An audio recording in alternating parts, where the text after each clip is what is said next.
नमस्ते दोस्तों। तो हमने देखा लास्ट वीडियो में टेरी को एक और टेरिफाइंग नाइटमेयर आता है और उसके सपने में लोग मास्क पहने हुए होते हैं और वो सब उसके आसपास खड़े होकर कोई डार्क रिचुअल परफॉर्म कर रहे होते हैं। टेरी अचानक जग जाती है और तभी उसे महसूस होता है कि कोई उसके अपार्टमेंट के बाहर खड़ा है। तो चलिए जानते हैं आगे टेरी के साथ क्या होता है। टेरी धीरे से बेड से उठती है और डर के साथ डोर की तरफ बढ़ती है। जैसे ही वो लाइट ऑन करती है, उसके सामने वही नेबर वुमन खड़ी होती है। उसकी आंखें अजीब से गुस्से से भरी होती हैं। वो टेरी को देखकर कहती है, मैं इस बच्चे को दुनिया में आने नहीं दूंगी। और अचानक वो टेरी पर अटैक कर देती है। टेरी घबराकर तुरंत एक रूम में जाकर अंदर से डोर लॉक कर लेती है। बाहर वो वुमन दरवाजा तोड़ने की कोशिश करती है, लेकिन कुछ सेकंड्स बाद अचानक वो जमीन पर गिर जाती है। उसे हार्ट अटैक आ जाता है। टेरी तुरंत एम्बुलेंस को कॉल करती है। हॉस्पिटल ले जाते वक्त टेरी मिनी और उसके हस्बैंड से पूछती है, उसने मुझ पर अटैक क्यों किया। मिनी सीधा जवाब देती है, वो मेंटली अनस्टेबल थी, इसलिए उसने ऐसा किया।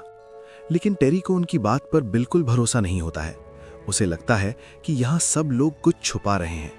उस रात जब टेरी अपने अपार्टमेंट में होती है, तब उसे एक सीक्रेट डोर नजर आता है। क्यूरियोसिटी में वो उस डोर को खोल देती है। डोर के पीछे एक नैरो पैसेज होता है जो सीधा नेबर के अपार्टमेंट तक जाता है। टेरी धीरे धीरे अंदर जाती है। वहां उसे कई स्ट्रेंज और डिस्टर्बिंग चीजें मिलती हैं। ओल्ड फोटोग्राफ्स, अजीब सिंबल्स और कुछ डार्क बुक्स। एक बुक में उसे एक डेविल जैसा क्रीचर की ड्राइंग नजर आती है, बिल्कुल वैसा ही जैसा टेरी ने अपने नाइटमेयर्स में देखा था। बुक में एक और पिक्चर होती है जिसमें एक औरत डेविल चाइल्ड को जन्म दे रही होती है। टेरी का दिल जोर से धड़कने लगता है। उसे तब समझ आने लगता है कि उसके साथ कुछ सुपर नेचुरल हो रहा है। वो बुक उठाकर अपने अपार्टमेंट में ले आती है। अगला दिन टेरी प्रैक्टिस के लिए स्टूडियो जाती है। प्रैक्टिस के दौरान अचानक एक डांसर का पैर डेंजरसली ट्विस्ट हो जाता है। वो जमीन पर गिर जाती है और उसका बॉडी अजीब तरीके से मुड़ जाता है। सब लोग शॉक हो जाते हैं। उस डांसर को तुरंत हॉस्पिटल ले जाया जाता है। तभी प्रोड्यूसर टेरी के पास आता है और कहता है, अब तुम लीड डांसर बनोगी। ये सुनकर टेरी खुश तो होती है, लेकिन उसके अंदर कहीं ना कहीं डर भी बढ़ने लगता है। शो का दिन आ जाता है। टेरी स्टेज पर परफॉर्म करती है और इस बार उसकी परफॉर्मेंस परफेक्ट होती है।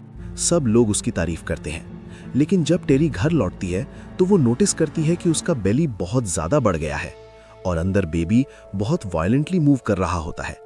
डर के मारे वो तुरंत डॉक्टर को कॉल करती है। डॉक्टर सीरियस टोन में कहता है, तुम्हें अभी हॉस्पिटल आना चाहिए। टेरी कंफ्यूज हो जाती है। उसे समझ नहीं आ रहा होता कि सब लोग इस बेबी को लेकर इतने ऑब्सेस्ड क्यों हैं। तभी वो विंडो से बाहर देखती है और मिनी को बिल्डिंग के बाहर खड़े हुए देख लेती है। टेरी तुरंत डोर लॉक कर देती है और मिनी को बोलती है, मैं बहुत टायर्ड हूं, कल आना। मिनी वहां से चली जाती है। लेकिन अब टेरी को पूरा यकीन हो जाता है कि इस बिल्डिंग में कुछ बहुत गलत चल रहा है। वो डिसाइड करती है कि वो यहां से भाग जाएगी। टेरी जल्दी से अपना सामान पैक करती है और बिल्डिंग छोड़कर उस लड़की जोआन के बारे में पता करने निकल पड़ती है। इन्वेस्टिगेशन के दौरान टेरी को जोआन की कुछ पुरानी चीजें मिलती हैं। उनमें एक बाइबल भी होती है जिसमें एक पेज फोल्ड किया हुआ होता है। जैसे ही टेरी उस पेज को खोलती है तो उसमें डेविल और डार्क रिचुअल्स के बारे में लिखा होता है। जैसे ही टेरी उसके साथ रखा क्रॉस पकड़ती है, उसका हाथ जलने लगता है। तब टेरी को समझ आता है कि ये सब सैटेनिक पावर्स से जुड़ा हुआ है। वो तुरंत एक चर्च जाती है और एक नन को सब कुछ बताती है। नन उस बुक को देखकर शॉक हो जाती है। वो टेरी को बताती है कि जोआन भी एक बार यही बुक लेकर चर्च आई थी। वो भी बहुत डरी हुई थी और कुछ टाइम बाद उसकी मिस्टीरियस डेथ हो गई। नन टेरी को वॉर्न करती है, डेविल ने पहले जोआन को चूज किया था और अब तुम्हें चूज किया है। तुम्हारे वूम्ब में जो बच्चा है वो इंसान नहीं है, वो सेटन का बेटा है। ये सुनकर टेरी का खून जम जाता है। वो तुरंत डिसाइड करती है कि वो इस बच्चे को पैदा नहीं होने देगी। डॉक्टर प्रोसीजर स्टार्ट करने ही वाला होता है, लेकिन अचानक टेरी का बॉडी वायलेंटली रिएक्ट करती है। वो इतनी पावरफुल किक मारती है कि डॉक्टर पैरालाइज हो जाता है। डॉक्टर के हाथ पैर काम करना बंद कर देते हैं। अब टेरी समझ जाती है कि उसके अंदर जो बच्चा है वो नॉर्मल नहीं है, उसमें खुद एक डार्क पावर है। अपनी फ्रेंड को सेफ रखने के लिए टेरी उससे गुड बाय बोलती है और अकेली वापस अपार्टमेंट 7A आ जाती है। इस बार टेरी सीधा बिल्डिंग के टॉप फ्लोर पर जाती है। वहां एक सीक्रेट रिचुअल रूम होता है और तब टेरी को सब याद आ जाता है। जब प्रोड्यूसर ने उसे ड्रिंक दिया था तब वो बेहोश हो गई थी और यही लोग उसे यहाँ लाए थे और एक डार्क रिचुअल के थ्रू उसे प्रेग्नेंट कर दिया था। तभी प्रोड्यूसर वहाँ आ जाता है। वो प्राउडली कहता है, तुम्हारे वूम्ब में जो बच्चा है वो हमारा गॉड है। जब वो पैदा होगा दुनिया पर उसका राज होगा। ये सुनकर टेरी का गुस्सा फट पड़ता है। वो तुरंत नाइफ उठाकर प्रोड्यूसर को मार देती है, लेकिन उसके बाद बिल्डिंग के सारे लोग उसे घेर लेते हैं। तब टेरी को पता चलता है कि इस बिल्डिंग के सब लोग एक सैटानिक कल्ट का हिस्सा है। वो सब मिलकर सेटन की पूजा करते हैं। मिनी और उसका हस्बैंड टेरी को बताते हैं, हमने सालों तक सेटन की वर्शिप की है और अब फाइनली उसका एयर पैदा होने वाला है। टेरी गुस्से में बोलती है, मैं इस बच्चे को पैदा नहीं होने दूंगी। वो खुद को स्टैब करने की कोशिश करती है, लेकिन जैसे कोई इनविजिबल फोर्स उसे रोक देती है।